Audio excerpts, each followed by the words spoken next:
You're listening to SM Media, the number one place for exclusive Scottish football content.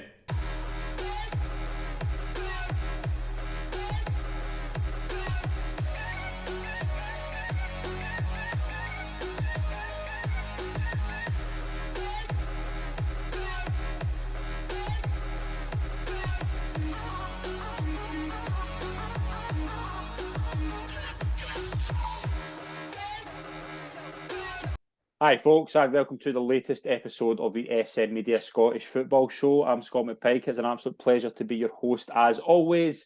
And I've got two special guests this week with very different opinions on the weekend. One has went through the heartache of losing in a cup quarter final, and the other one could potentially be on cloud nine tomorrow night or down in the dumps. We'll just see how it goes. But we've got mixed feelings this weekend. It's a pleasure, first of all, to be joined by Graeme Duthie. Graeme, thanks for coming on, mate. Pleasure as always.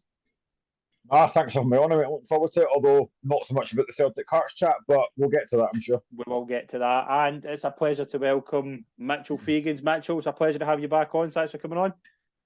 Yeah, perfect. Thanks very much for having me back, Scott. And like Graeme said, I'm very nervous for tomorrow.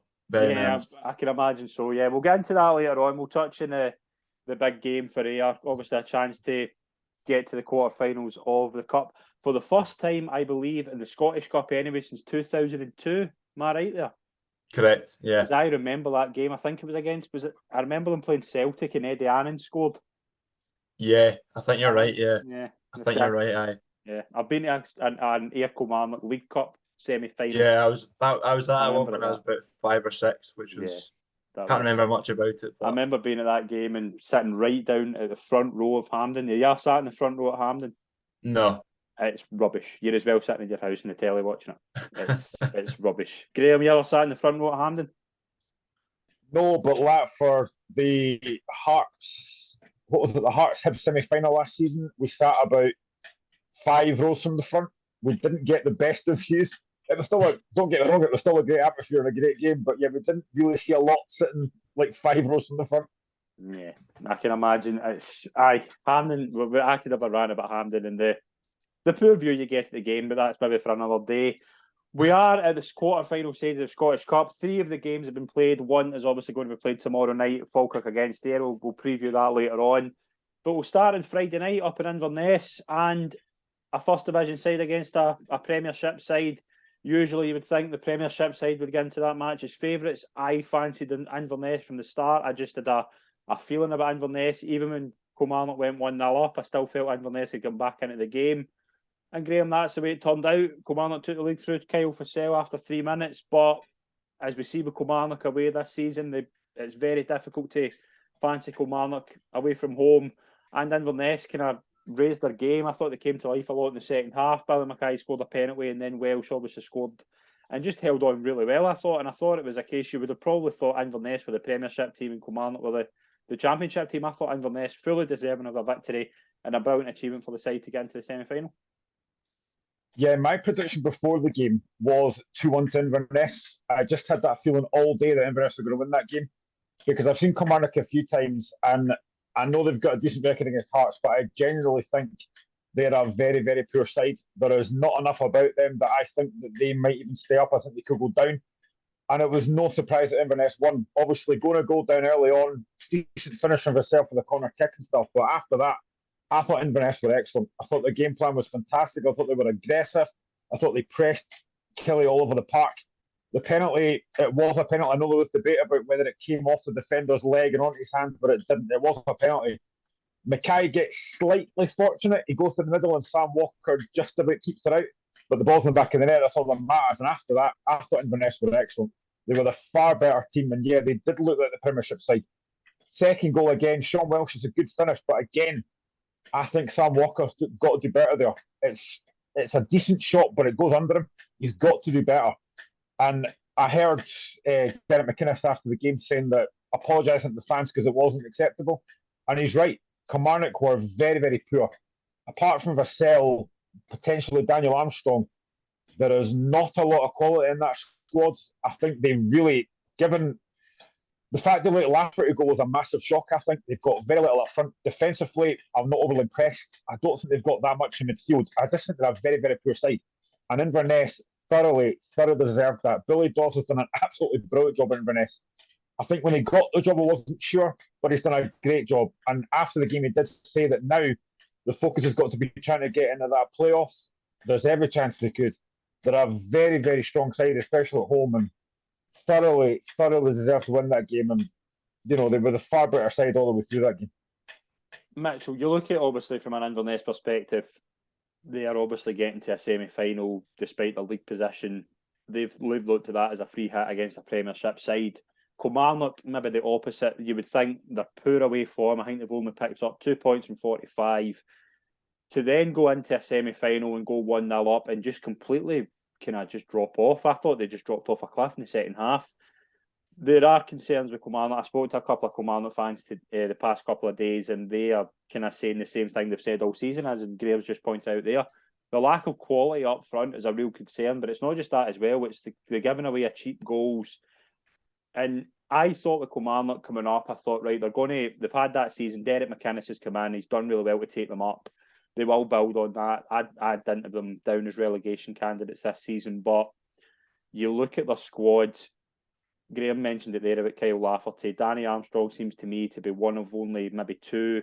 But I think the boy Vizela is actually quite a decent player, but you can't put the load on two players to keep you up. And I just worry for Kilmarnock.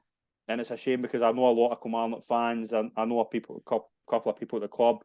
I know how much getting relegated hurt them, but I do not see them improving because they just have a total lack of quality in that squad. Yeah, definitely, Scott. I mean, I was the same as you in terms of I thought after their season in the Championship last year, obviously they just narrowly hipped their road to that title with that famous goal at Alston scored at Rugby Park for them. And I definitely thought at the time, like, that's the only time they're going to be down there. They're not going to go down there again for a good number of years. Like you said, McInnes, experienced manager, worked wonders at Aberdeen. And you're just thinking, with him at the helm, there's no way they're going to be down there. You'd stay them away clear. You'd get them mid-table at least. That's what I thought going into the season. But I think I've been proved totally wrong. Like you say, it's just I don't see any way that they're not going to be down there fighting for the lives come the end of the season. I don't see anything really changing. I think the sign for me that sums up Kilmarnock's season is the sign of Doige and loan. I think he's been absolutely terrible. To be quite frank, he's done nothing really. Obviously, Graeme's put him a little chuckle there because he's on loan from Hibs. But no, I don't think the signing of Doige for me was a real strange one. And like you say, the Lafferty situation just came out of nowhere. I think that's affected them as well because it was only a week previously when Lafferty was apparently chomping at the bit to get into that starting 11 against Celtic in the semi-final, and then he's out the door the next week. Graeme, with Inverness being in the position they're in, obviously in the league, that to have a position to be in a cup semi-final, which it gives you a lot of encouragement going ahead. Obviously, they're wanting to get that last playoff place, and maybe they might get it, they might not. They're not in the best position, but to be in a cup semi-final is something that will carry them forward for the rest of the season. 100%. I mean, cup football gives you a break from the league. It doesn't matter how badly you're doing in the league, whether you're bottom or not. You can have a good cup run, and Inverness have done that. It's set them up really nicely for it. Again, I think Billy Dawes has done a wonderful job at Inverness. I know he spoke earlier on the season about the fact that they've got a lot of injuries, but they're coming through that just now. I mean, there's every chance they could get the playoff place, which would be incredible. I think I've said previously that I think Inverness are a Premier League side. I'd love to see them coming back up, and for them to be in a semi-final, and you could potentially tomorrow draw Ayr United or Falkirk, and you could maybe be in a final, which would be absolutely fantastic. And as well, you've got to look at the jobs that John Robertson had done. John Robertson had done a great job before that as well. Obviously, know about the issues and that he's had. Billy Dawes came in, difficult time, difficult job, and I think Dawes has done a great job to win that game on Friday. And as I said, they thoroughly deserved it. They were excellent against a very poor Kilmarnock side. But to be in the draw tomorrow, they can look forward to that, and they can now try and build on that and try and get that playoff place, which would be a fantastic season for them if it's not already. Yeah, absolutely. Yeah, I mean, obviously the draw on Monday night, I would imagine they'll be wanting the winners of Falkirk and Ayr, because why would you not? You don't want to play Celtic Rangers until the final. And again, it would be good to see. I would rather prefer actually one of the two teams for Rangers or Celtic to play a lower league team. That'd be brilliant for the game. Let's move into the game at Tynecastle. Mitchell, I'll start with you here. Hearts 0, Celtic 3. Celtic scored after only 2 minutes. Again, what we talk about with Celtic so often is that fast start. It just sets them off so well. And I thought they were really good, particularly in midfield. We'll get Graeme's thoughts later on talking about Hearts. But Celtic, again, there's this really consistent run and they're getting closer. I mean, they've got a really good chance of a treble. Yeah, definitely. Scott Ange Postecoglou once again working wonders at Celtic. Like you mentioned, fast start, came out of the traps really, really quickly. And it's a great finish from Aaron Moy, a player who at the start of the season was looking a bit of a Aaron Ramsey type signing, if you like, if I could go there. Wasn't really getting minutes, wasn't really contributing at all. And then this second half of the season, especially kind of since the World Cup, he's been phenomenal. In that midfield, you heard the Celtic fans yesterday singing his name, and it just shows how much they appreciate him as a player. As for Hearts, it just shows for me the gulf in quality from Hearts, the kind of third best team in the league, up to the old firm, especially Celtic. And that's a big gulf that's going to be very hard to fill, in my opinion.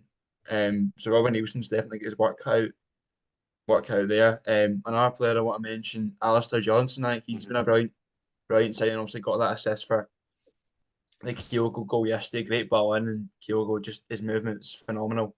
And that finish, that awareness, facing away from goal, just to flick it in the corner past Xander Clark, and he couldn't do anything about it. So yeah, brilliant result for Celtic, and a real statement of intent. Graeme, I want to address something with you here, and I'm keen to get your thoughts on this, because I do. We've spoken about this before. I think Robbie Nielsen gets it a bit tight sometimes, particularly when it comes up against Rangers and Celtic, for the way he maybe approaches a game. But when you've been out on Wednesday night, right, and not been able to handle Celtic's midfield press, which is what I think, if you can handle the Celtic midfield press, I think you've got a big chance to give Celtic a game. You then kind of set up the same way as you did on Wednesday night, and then on Saturday lose a goal after 2 minutes, and whatever game plan he had was out the window.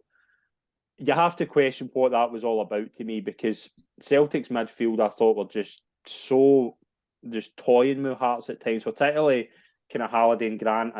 Grant in particular, I think, is a real danger in terms of getting that press, helping kind of build that press, the counter presses we talk about, and they just couldn't do it because you lose that early goal, and the shape's totally changed. You have to change your shape because you're chasing the game after so early on. I could very easily go on a long rant here, but I'm going to try not to. But when that team lineup came out on Saturday, and there was no Shankland, no Snodgrass, you didn't have Stephen Humphreys, you've got Devlin on the bench, you've got Cochrane on the bench. Like most Hearts fans, I thought, we're not winning this game. Mm-hmm. Now, at Tynecastle, and this isn't just against Celtic and Rangers, but against everybody, I want Hearts to be aggressive. I want us to play with a foot, play quickly, move the ball quickly. Yesterday, that never happened. And the tempo was set after 35 seconds when Hatate has that shot. It's a great save for Xander Clark, and the tempo was set. Now, Celtic, when they're at it, can beat anyone. I've got no issue with that. But the way we played yesterday, basically our game plan seemed to be to get the ball over the top to Ginnelly and hope that he did something. And he was ploughing pretty much alone further up front. That midfield didn't work at all. I genuinely don't think in games against Celtic and against Rangers, actually, you can't play Barry McKay and Andy Halliday because they just don't turn up. Barry McKay yesterday was absolutely shocking, but he lasted far, far too long. And again, the goals we conceded, that first goal, I've been a massive fan of Carroll's this season, but what he is doing, pressing up on halfway, I have no idea. He leaves a massive gap in behind. Jota, great play, good ball in, and a good finish from Aaron Moy. Second goal, Stephen Kingsley. You have to stop that cross coming in. He doesn't stop the cross. It's a great finish from Kyogo, great run to the front post, but again, there's 5 Hearts defenders and only Kyogo in the box, and Kyogo wins that. Not acceptable. And then the third goal's even worse. You're giving Cameron Carter-Vickers a free header. It's unacceptable. And I do think that Robbie gets a lot of criticism, and sometimes I understand it. But when the players go on that pitch, it's up to them to put in a performance. And too many of them yesterday did not do that. And it's so easy for folk. Again, I saw it last night again. Robbie out. Robbie's got to go. Robbie's doing a good job. He's finishing third. I would say if he doesn't finish third this season, then probably questions do need to be asked. But our games against Celtic and Rangers next season has to change. There's got to be a change in mentality. There's got to be a change in mindset, because I think too often we go into these games thinking they're better than us, we can't win this. But you've got to win your battles all over the pitch. And yesterday we did nowhere near enough of that. Do you think that's it though as well? Like, that's kind of where I was kind of leaning towards. Like with Hearts, like I watched them against Rangers a few weeks ago at Tynecastle. Rangers were, I mean, how many times did Rangers get in like the offside trap, for example? If it wasn't for the offside, Rangers could have had 7 goals easily.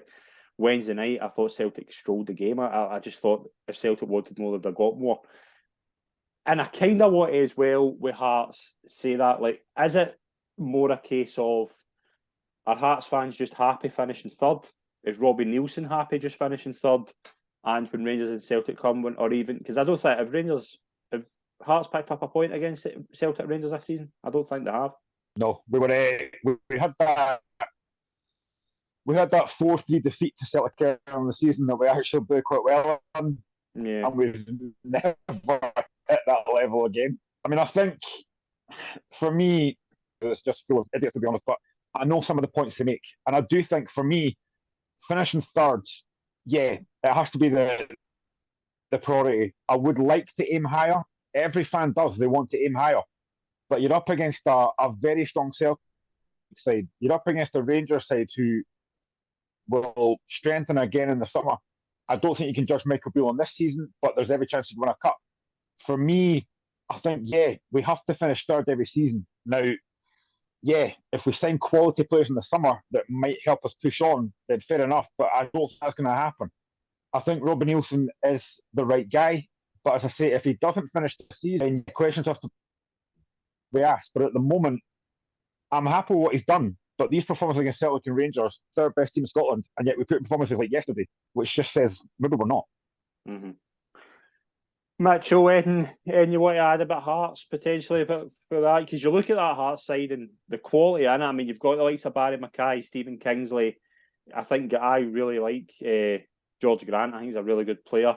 You've got that's what players missing as well, like Snodgrass and Shankland. Hearts do have quality, but are they just so far behind Celtic that this is what you expect with Celtic when they go to Hearts? So it shouldn't be the case. You should always expect Celtic to struggle at Tynecastle.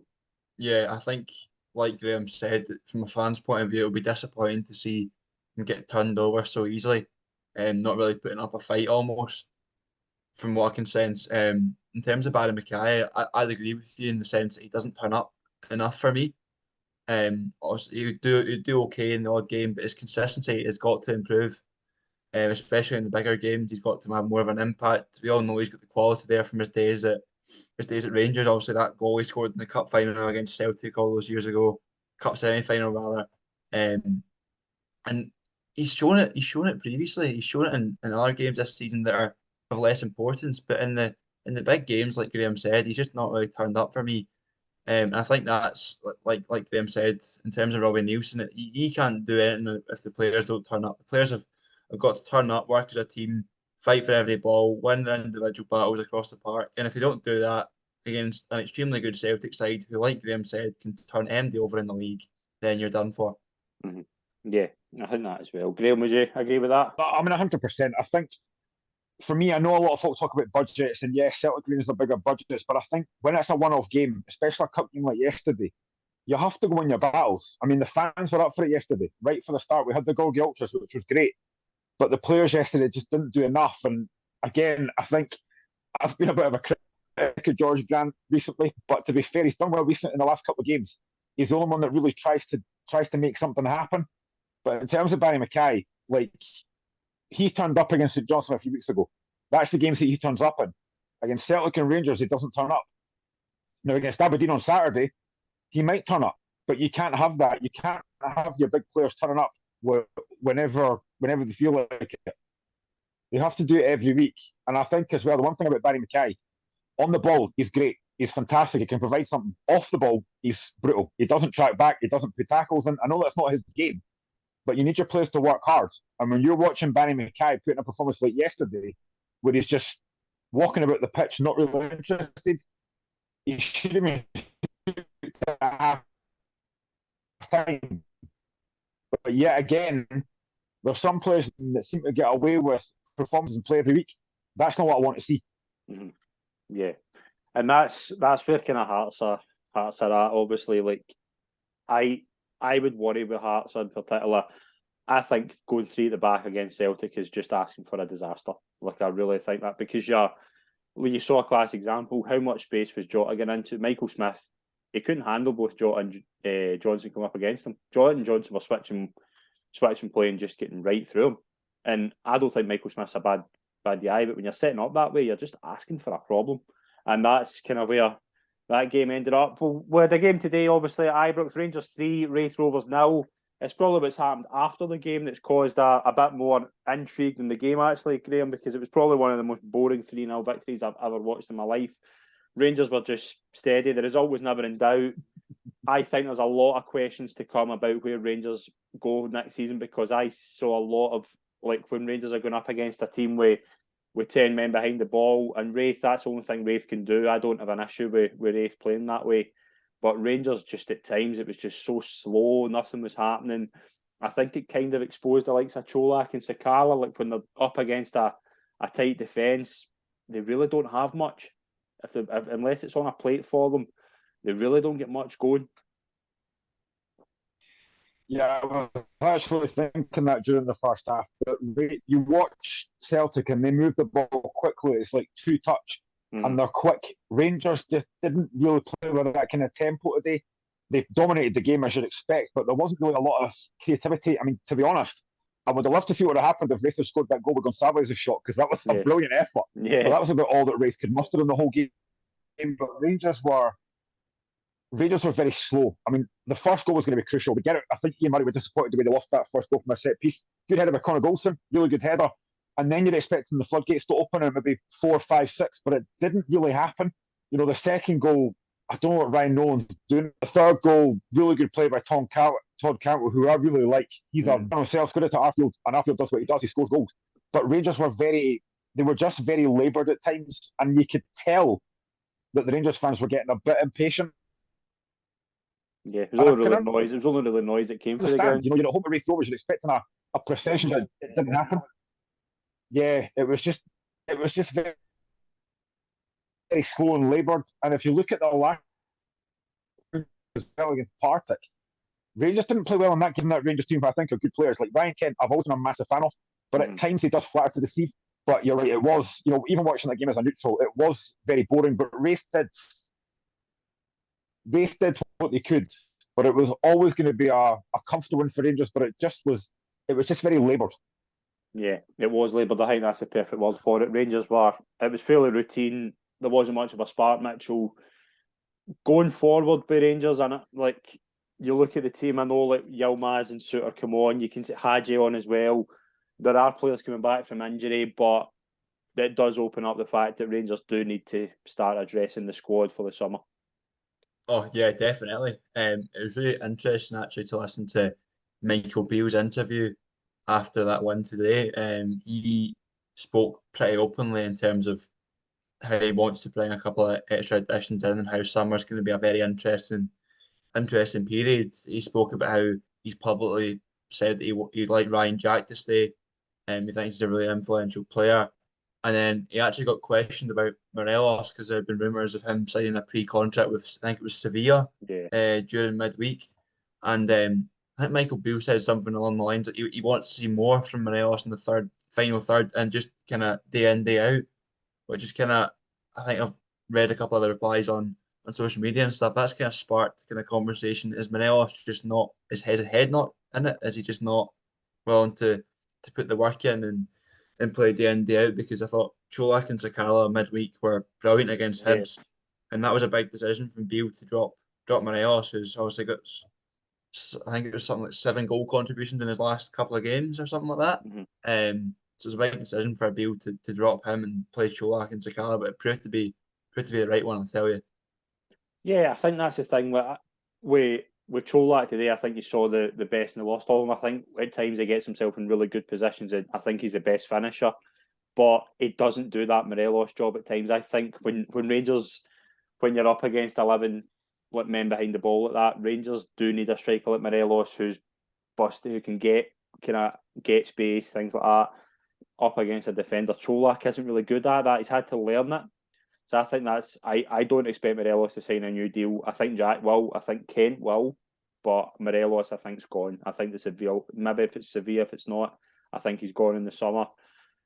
Graeme, probably the talk during the match and after the match has probably not been the on-field stuff. It has been obviously the situation with the protests at the ground. I don't know if any of you have seen it. I'm kind of just going with what's been told to me, is that the Union Bears had a banner that was meant to be not very kind to the Rangers sporting director, Ross Wilson. It was confiscated before the game. The Union Bears didn't go into the ground and they refused to go in. And basically it's just been confirmed that the Rangers board, or whoever made the decision, the Rangers board did not want any protests up towards the sporting director. Graeme, this is bordering on potentially a real lose-lose situation for Rangers at the moment, because I think we all know that I don't think Ross Wilson is very popular with the support at the moment. But this to me is bordering on with the board losing the fan base, because we're going to go talk a wee bit about free speech later if it's in the media, which I think has been kind of clarified this week with the whole situation with the BBC. But you can't then a few years ago allow your fans in with a banner criticising the police and criticising certain politicians in this country, and then when it's directed at the director's box, you can't then refuse that.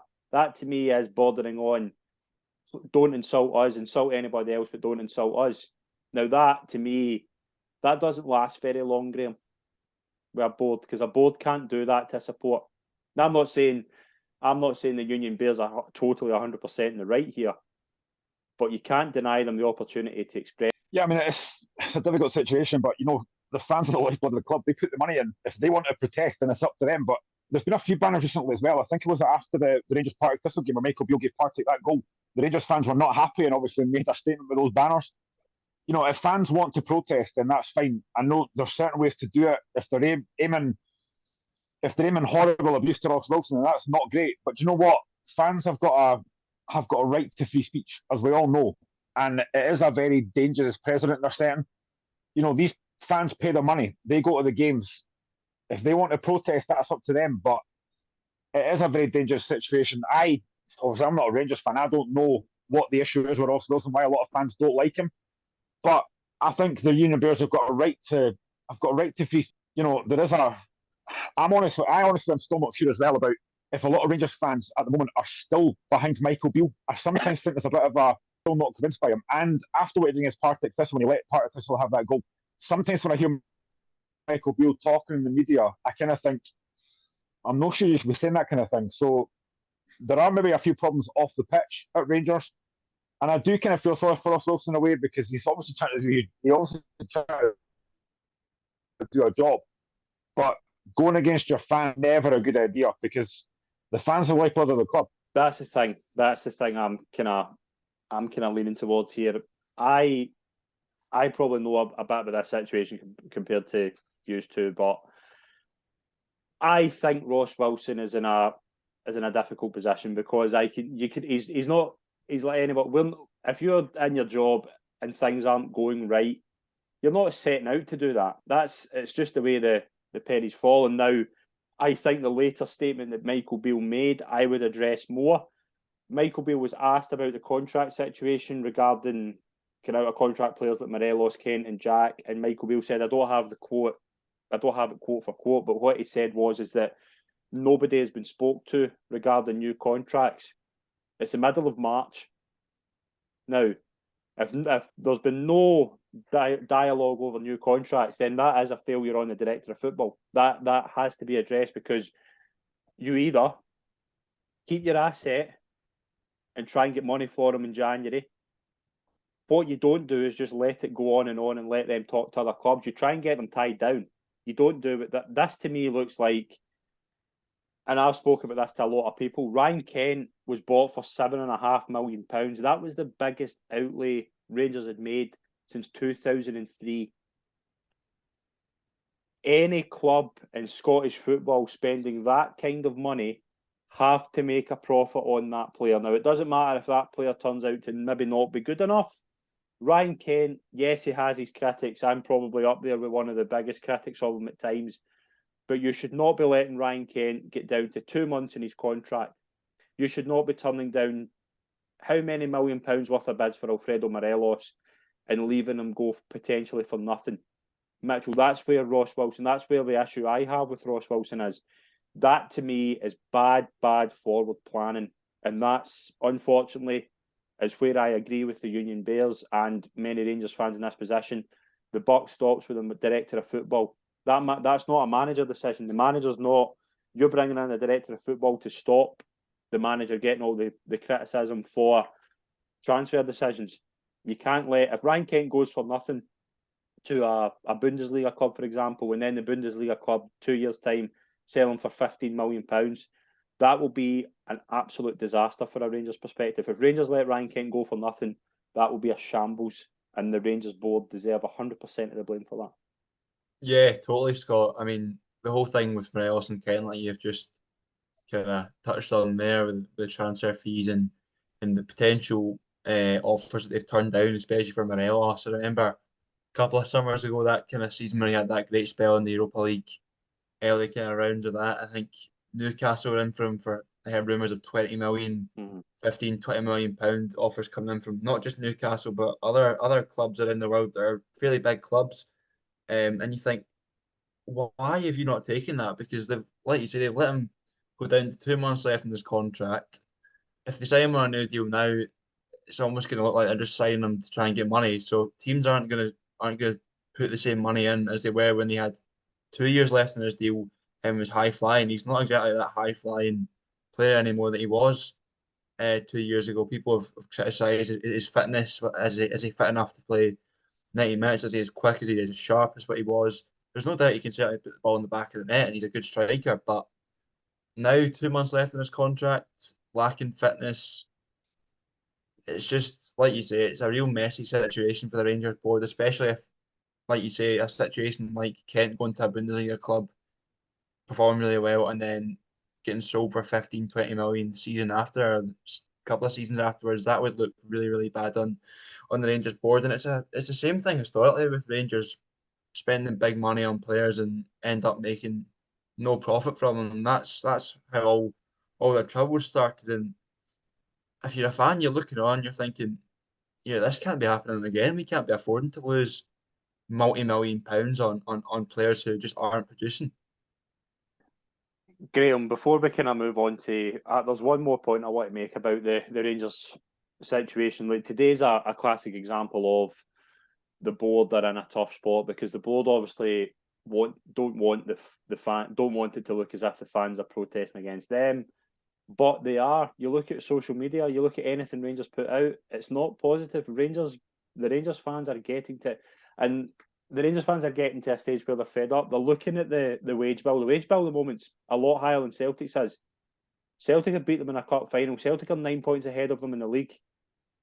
You can't have an outlay like that, like a wage bill, and then be so far behind Celtic when 18 months ago you've been in a position where Rangers were clear of Celtic, Rangers were ahead of Celtic, Celtic were in the process of a rebuild. Rangers are now playing catch up already to a Celtic team that have rebuilt. That stops with your board. Yeah, it does. And you guys made a lot of good points there about like Morelos and Kent and stuff, and it would be a disaster if Ryan Kent was to leave for nothing, and Morelos as well. And I think Rangers probably should have cashed in a long time ago, Morelos. There was so many times that teams will come in for him. Rangers do have a very good squad. There's no doubt they've got a very good squad. Are furious, and they should be. Rangers want to be winning titles. They want to be winning cups. They were in that final against Celtic. I thought in spells, maybe in the second half after they scored, they had a chance to really get back in that game, but it wasn't enough. Rangers should be up the challenge in Celtic. They should be competing with Celtic. they could potentially win the Scottish Cup this season. I don't know if they will, but they could potentially win the Cup. And, some of the signings they've made maybe haven't worked out. I was actually, and I hate saying this as a Hearts fan, I was actually quite happy to see John Suter back on the pitch today because I like John Suter, but that guy's just never fit. But that's the problem. Now, Keeney's running the team now. We'll probably get that to. But there's a good point. You're a Hearts fan. If you're a director of football, are you taking John Suter? Probably not. No, just because of his injury record. I think that's the problem. There's no debate. He's a very good player, but it's just. I was genuinely surprised when Rangers signed him because I thought he's not going to be fit. Yeah. So let's move on to talking about the other quarter-final that's coming up. Falkirk play Ayr on Monday night. Mitchell, are the nerves reaching fever pitch? Yes, that's an understatement, Scott. I'm extremely nervous for this game, just for the fact that we're within touch and distance of being in a position that we've not been in for so many years. I think, apart from that League Cup semi-final when I was a very young kid going up to Hampden with my dad, I mean, we've never been this close to having the chance to have a day at Hampden to watch United. So yes, very nervous. I think the fact that it's against Falkirk, who obviously on paper league below, still a very good side, but most definitely a very winnable tie. I think that adds to the nerves and the pressure, because ultimately there'll be people that will look at the leagues and be like, oh, United are division above in the playoff spots, Falkirk second in the league and league below. They'll be like, okay, United should be winning this considering the league. But don't get me wrong, Falkirk are a very good side, very good attacking players. Like Craig McGuffey's really come onto a game recently. He came through the United youth system, and I really liked him as a player at Ayr. I think the only thing that let him down was his consistency sometimes. I think, like Graeme mentioned with Barry Mikhail earlier on, it was similar, as if he'd play really well one game and would maybe not do so well in the next. But it's nice to see him doing well. Obviously, I hope for Ayr's sake he doesn't do too well on Monday night. But listen, very big game, and ultimately, yes, extremely nervous. Graeme, you're the neutral in here. I'm very much an Ayr boy. I want Ayr to get to the semi-final. What's your thoughts? Are you giving Ayr a chance? Is it Falkirk? 100% giving Ayr a chance. I think I've seen them a few times. They're a very good side. I think that Akinyemi up front, I genuinely think, and I hate to say this to Mitchell, but I genuinely think Akinyemi is far, far too good for that league. I wouldn't be surprised if he maybe steps up a league next season, but he could be a massive threat tomorrow. And what a chance for Ayr to get to a semi-final. And as I said, potentially, if the draw was kind, maybe get Inverness and have a great chance of getting to the final. But it would be a fantastic story if they did. I know that they were very, very fortunate to get past Elgin in the last round. They were a minute away from going out. So to be in the quarter-final with a chance to make it to the semis is brilliant. But I think Ayr have got a very good chance to beat Falkirk. A couple of Falkirk were very poor. In a decent league season, don't get me wrong. They are right up there challenging, but I just have a sneaky feeling that Ayr United are going to be, they'll be up for this. And I just genuinely think I fancy Ayr to do this and be in the semi-finals, which would be absolutely incredible if they were. Mitchell, with Ayr do win, do you want Inverness? You see, this is a very tough question. Obviously, you could look at it and say it's a very, very winnable tie. Inverness have been a bogey team for a number of years now, kind of amongst fans. That's what everybody would say to you.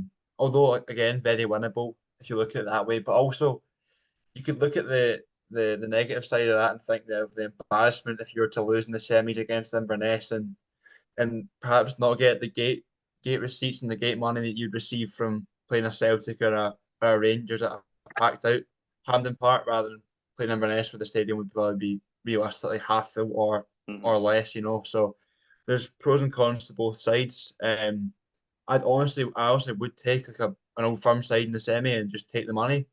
But also there is that part of me that just think, imagine seeing Ayr get into a Scottish Cup final in my lifetime. That'd be just something just spectacular for an United fan. Growing up, like my early years supporting Ayr, we weren't always the greatest of sides. We'd always be kind of struggling in the Championship, or the worst season we've had was we almost went down to third division a couple of years ago.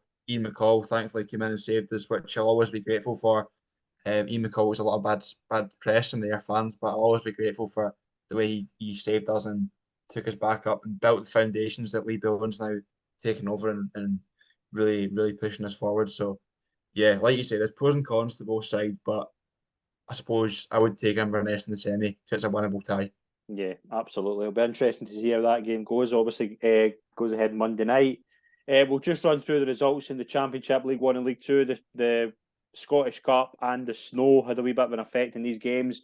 Morton 0, Partick Thistle 0 in the Championship. League One, Airdrie 6, Kelty Hearts 1, Clyde 1, Queen of the South 1, FC Edinburgh 0, Alloa Athletic 2. League 2, Annan 4, Elgin 1, Stenhousemuir 1, East Fife 2, and Stirling 2, Bonnyrigg Rose 1.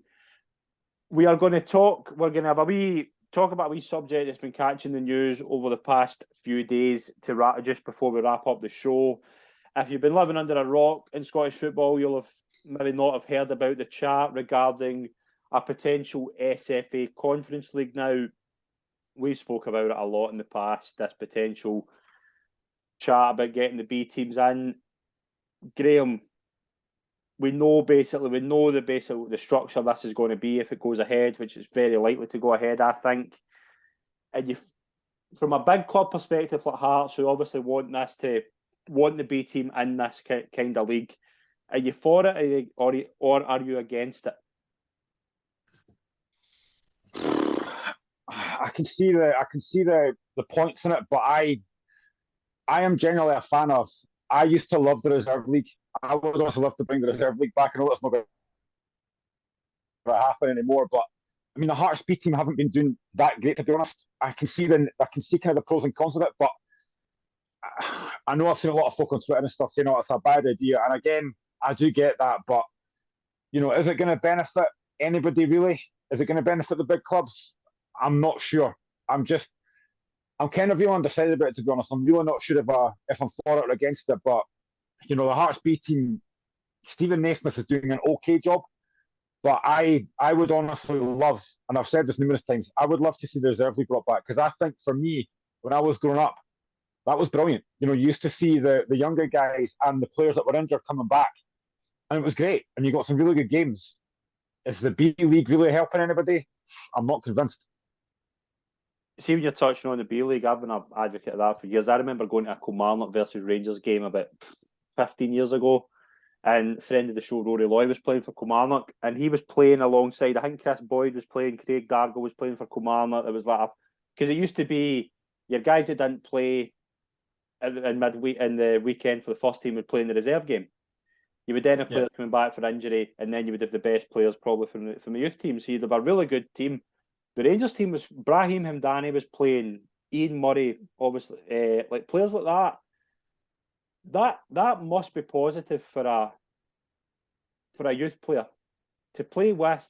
I don't see this thing of playing with the same guys you played with since you were 8-year-old to then play with them up until you're 21. And if you get into the first team, brilliant. If you don't get into the first team, then you go out and loan. Do you know what I mean? There must be this to me is a classic example of the big leagues at Scottish football overcomplicating an easy solution, whereas either you get the reserve league back or you start the B teams at the bottom of the pyramid and make them work their way up to a certain point.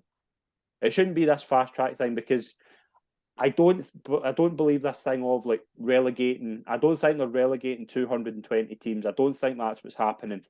I think it's more a case of just trying to get the B teams in and not really worrying about anything else, because that's the only way. You won't get the SPFL teams won't vote for B teams to get into the SPFL, so that won't happen. That's not going to happen. The only way the B teams get into the Lowland League was paying the Lowland League. That won't happen forever. That'll get to a point where Rangers, Celtic, Hearts, Aberdeen will obviously want to get in as well. Has the B team has the Lowland League been beneficial to Hearts B, Graeme? To be honest, no. I've seen a few games. Listen, the level is the standard isn't particularly great, and this is why I would love to see the reserve team brought back. I really would, because I think it would give a really good chance for some of these lads to play with better players and have that kind of step up. I don't feel like they're getting that in this league. And there's a couple of decent players in the team. I think Bobby McCluskey, I really quite like. He's a decent player. Boy But apart Sandling's a from good that, player as well. Yeah, there is some decent players in there, but it's not like they're ever. And this is something again that I spoke about this about Craig Levine and Robbie Nielsen as well. That they don't promote youth. They only promote youth if there's nobody else left on the bench. Yeah, exactly. Well, yesterday we only had 7 players on that bench yesterday. We couldn't even fill the bench. Now, why not have like a Bobby McCluskey or somebody on the bench for experience?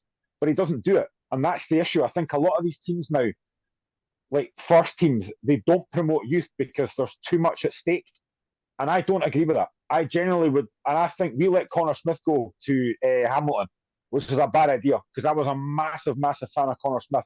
I was a massive fan of Finlay Pollock. We let these guys go on loan. Don't give them any chance to play in the first team, and that for me is not good. That's a detriment to them, and I'm not a fan of that at all. Mitchell, what's your thoughts on it? I mean, like Graeme said, I'm pretty baffled by it all, to be honest. I don't really know what side to take. What I would say about youth development is I think the fact that United are playing reserve games regularly now, and like Graeme said, that some of the big clubs are failing to do. That the first team players that aren't playing or are just coming back from an injury or illness that need to build up their fitness, they'll play in the reserve game, and it's proved vital for our players who maybe aren't getting a start every week to come in and have an instant impact. You know, if you don't have them reserve games, I think one of the players spoke about it midweek during an interview that they said if you don't have them reserve games, you're not going to be ready to come on. You're not going to be fresh. You're going to maybe take an extra 5-10 minutes to get into the game and get up to the tempo and try and make an impact. So I think it's very important that for even the bigger clubs, like Graeme said, to get the injured or the fringe first team players playing with the kids on a regular basis against similar opposition. I think, the Lowland League for me, like Graeme said, I've seen a couple of games and I just don't think it's a brilliant standard. To be honest, you've got the odd decent team, decent couple of boys, but I don't think it's going to develop the bigger clubs' youth players moving forward. One thing I would say about the United Academy is we've been very good at giving youth a chance. You know, this season we've had young Ollie Ekrepont, who's only just turned 16 on the bench. We've also had Finn Ekrepont, his older brother, who's a Norwich now, but he was thrown on the bench at 16. Where Dylan Watrett, 17 years old, Scott Tomlinson, 17 years old. So, and that's in some of the bigger games, you know, against like the Partick Thistle and Wraith Rovers, etc., etc. So it's not as if we're shying away from it. It's a good thing, but like Graeme said, there's too many clubs that are scared of what they almost think the worst. I think, which is the wrong way to look at it, in my opinion. I look at this very different than that. I see both sides of the argument. I speak to a lot of looking at west, north, east, south teams on a weekly basis, and I know where they stand on this, and I totally see where they stand on this. They will look at this as another year pulled back.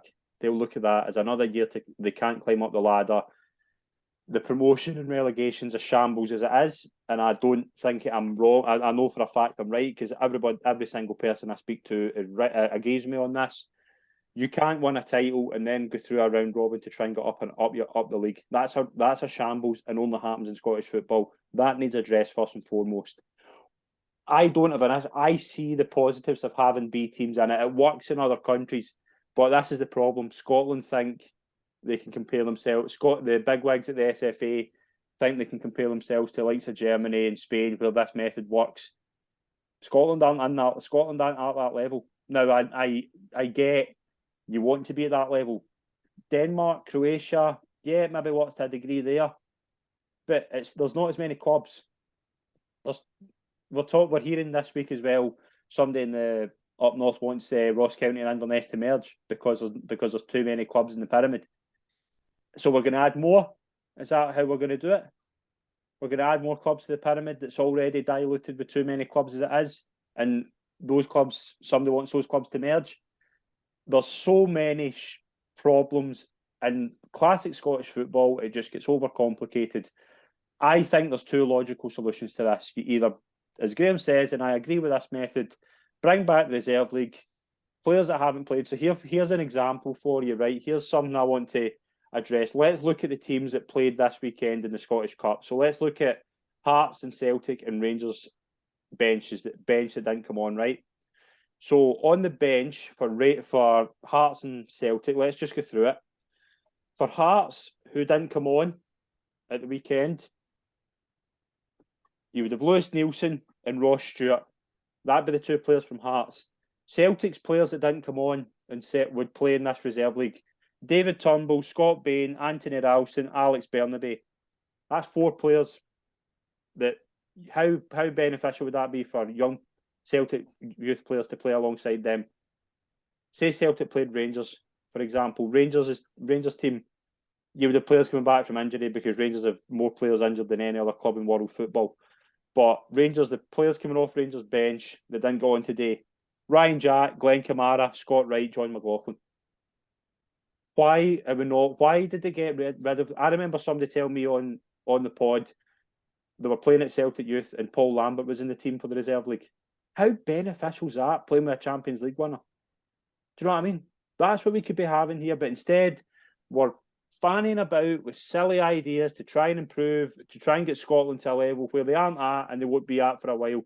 Scotland have only played at one major tournament in 25 years. It's not the club. That's not the fault of the clubs. That's the fault of everybody and the big wigs at the SFA. This idea is not going to change. Putting B teams in a tier 5 isn't going to put Scotland in a World Cup every 4 years. Is it? No. And as well, and the big clubs fans might not like me for this. The big clubs are in it for themselves. They do not care about any other club in Scottish football other than their own. So when Rangers and Celtic will be looking at this as a way to get their youth players experience against, as we call it, harder players, part-time opposition who will give them a tough time. Leon King can play in a Champions League and then can go and play against Dobete Star. That shouldn't be happening. That shouldn't be happening, and it would only happen in Scottish football. We knew this would be a shambles. We know that this is the only way this will work because the SPFL clubs won't vote it in. This needs to be an independent organisation. I could go on all day about this. I think it's just doomed. I think we'll be in a position in 2 years' time where it won't be, if it goes ahead, it won't be handled well. In 2 years' time, we'll be looking at more reconstruction instead of looking at actual reconstruction that suits all the clubs, and instead of this shambles that we're left with for years and years because the big wigs at the SFA aren't good at their job. And I'm going to sign off on that. That's my closing statement. Is anybody else anything they want to add? Not for me. Right. So we're finished, Graeme? I have had this conversation with a couple of folk as well. I've genuinely believed this for a while, that when Hearts got demoted a few years ago, they had the perfect chance to have league reconstruction. Because for me, it does get stale. You're playing the same team 4 times a season, potentially 6 times a season. They had the chance to expand the league and didn't do it. This is the SFA we're talking about. They are not fit for purpose, and they will never ever be fit for purpose. They could have reconstructed the league ages ago and didn't do it. Yeah. And again, we're just left in this position where we're talking about we should be the pyramid system. I thought was a good idea, and a lot of clubs have been speaking to me and they're going, what was the point in us signing up if it's going to take us another year? They're right, and that's where the issue is right now. And again, just hopefully we get some sort of, because there's no clarity. That's the problem as well. There's no clarity. It's all in-house. Nobody really gets a say. It's all going to be done. It's all going to get pushed through because if the SPL and the SFA have one talent, it's pushing things through that are bad ideas. It always seems to get forced through, and we'll be at that stage again. And we are going to wrap up the show there. It's turned into a bit of a ranty episode. Probably my fault. It absolutely is my fault. I want to thank our guests for this week. First of all, it's been a pleasure, Graeme Duthie. Thank you very much. Thank you for having me on, mate. A pleasure again. Brilliant. And Mitchell Feegans. Mitchell, best of luck tomorrow night. Hope the nerves aren't too much. It's been a pleasure having you on. Thank you. Yeah, thanks very much, Scott. Brilliant to be on, and hopefully we get the job done tomorrow. I hope you do as well. Thank you very much, everyone who's tuned in. Please follow us on social media for consistent Scottish football coverage. And for our YouTube and podcast channels, please hit the subscribe button. And if you're into the Cheltenham Festival this week, then you have got a lot of content to look forward to. Look out for our Cheltenham Festival preview show that dropped on Sunday night. And as well, we'll have a column every morning at 9:30 a.m. where we'll have all the selections for the day's racing. Thanks very much. We'll see you soon. Cheers.